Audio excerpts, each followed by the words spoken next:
parlons d'argent.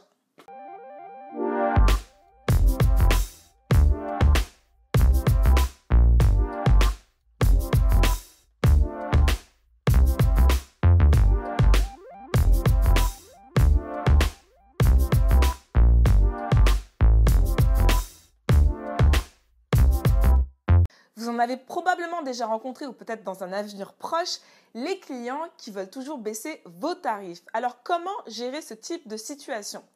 La première étape, ça va être de faire un travail sur vous-même. Acceptez et répétez-le, vous êtes irremplaçable. Parce que ces clients-là, quand ils vont vous dire « ce sera moins cher ailleurs », ils ont probablement raison. Mais le truc, c'est que ce qu'ils ne réalisent pas, c'est que la qualité va être aussi inférieure. Par exemple, prenons le cas d'un web designer. Un web designer qui demande moins de 2000 $ ou 1500 € en France, comprenons-le, le travail ne va pas être le même. Soit la qualité sera moins bien, soit il va prendre beaucoup plus de temps sur le site et donc vous faire perdre du temps. Enfin, pas vous, mais faire perdre du temps au client. Donc ça, il faut vraiment qu'il le réalise et il va le réaliser avec le temps. OK ? L'autre chose à faire, ça va être de changer votre façon de communiquer les choses. Par exemple, est-ce que vous dites « je suis coach sportif » ou alors changez-vous de formulation pour « je suis un coach sportif qui aide les femmes à changer leur apparence sur le long terme et à se sentir mieux de l'intérieur à l'extérieur ». Est-ce que vous voyez un peu la différence? Dans le deuxième cas, je vends une idée, je vends une vision. Donc, il faut peut-être travailler là-dessus. La troisième idée, celle-ci, elle me vient de mon frère. En fait, il a une compagnie qui s'appelle Peter Elec en région d'Île-de-France. Donc, il est électricien et moi, je lui ai déjà demandé donc, comment il faisait lorsqu'il avait affaire à des clients, justement, qui voulaient payer moins cher, sachant que ça arrive assez souvent dans sa filière. Lui, il a été catégorique, il m'a dit « moi, je ne baisse pas mes tarifs parce qu'ils représentent la qualité du travail, mais aussi mes finances personnelles. » Donc, ce qu'il fait, en fait, c'est qu'il prend vraiment le temps de parler au client. Donc, il reprend le devis et il discute. Il explique chaque étape et pourquoi chaque étape est importante. Ce qui va se passer, c'est que soit le client va être convaincu et accepter de payer le tarif, soit il va quand même insister et lui dire « non, mais écoute, moi, je peux vraiment pas, j'ai pas autant d'argent. » Alors, mon frère, ce qu'il va faire, c'est qu'il va enlever une option parce que lui, dans son cas, il travaille dans la domotique. Et il faut savoir que dans la domotique, il y a quand même pas mal d'aspects qui sont juste… bien évidemment, il y a l'aspect électricité, mais il y a aussi l'aspect visuel.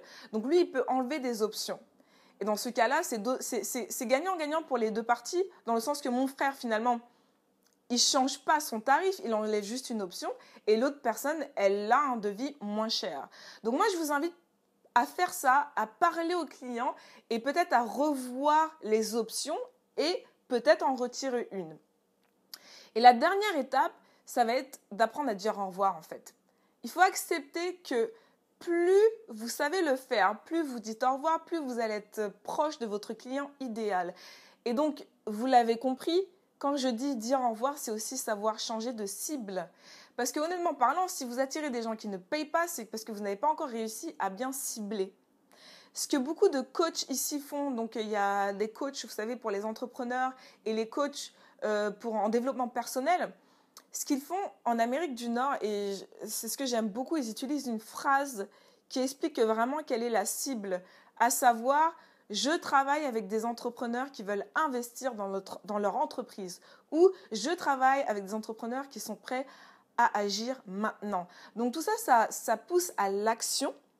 Et ce qui va se passer, c'est que quelqu'un qui arrive sur votre site va voir ce type de phrase et se dire « ok, c'est pas pour moi », parce que de toute façon, ce type de client, c'est déjà qui sont pas prêts en fait. C'est déjà ils savent qu'ils n'ont pas les revenus pour travailler avec vous. Ils le savent en lisant cette phrase, ils vont s'en rendre compte, c'est pas pour moi, ils vont aller chercher moins cher ailleurs.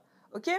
Donc apprenez à cibler et acceptez que le plus vous vous écartez de ce type de client, le plus de chances vous allez avoir pour attirer les bons types de clients pour vous. L'autre chose qu'il va falloir que vous compreniez vraiment, c'est que ces types de clients ne sont pas bénéfiques. C'est-à-dire qu'à partir du moment où vous baissez les tarifs avec eux,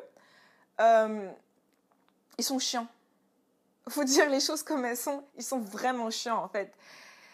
Baisser les tarifs, c'est juste la première étape. Ensuite, ils vont vous demander de faire plein de modifications. Donc, même si vous avez baissé que 20 €, finalement, les 20 €, ils sont loin. Ils sont loin parce que vous allez travailler plus. Vous allez travailler plus pour les satisfaire. Donc, et aussi, c'est le type de clients qui savent mieux que vous comment faire votre travail. Mais franchement, ils sont chiants. Vous ne les voulez pas. Acceptez-le. Débarrassez-vous de ces clients. À bas les mauvais clients. Oui, il y a de mauvais clients. OK? Donc, j'espère que cette vidéo vous a aidé. Pardon, j'ai du mal aujourd'hui. Si vous avez des commentaires, n'hésitez pas à me les inscrire en bas ou me poser des questions. Il n'y a pas de problème. Et sinon, je vous vois du lundi au vendredi pour des conseils et astuces pour les créatifs et les entrepreneurs en ligne. À plus! Alors les hashtags, c'est vraiment important pour vous donner beaucoup de visibilité. C'est évident, je le sais, mais il y a encore beaucoup de personnes qui font des erreurs par rapport à ça. Alors je vais vous donner quelques astuces.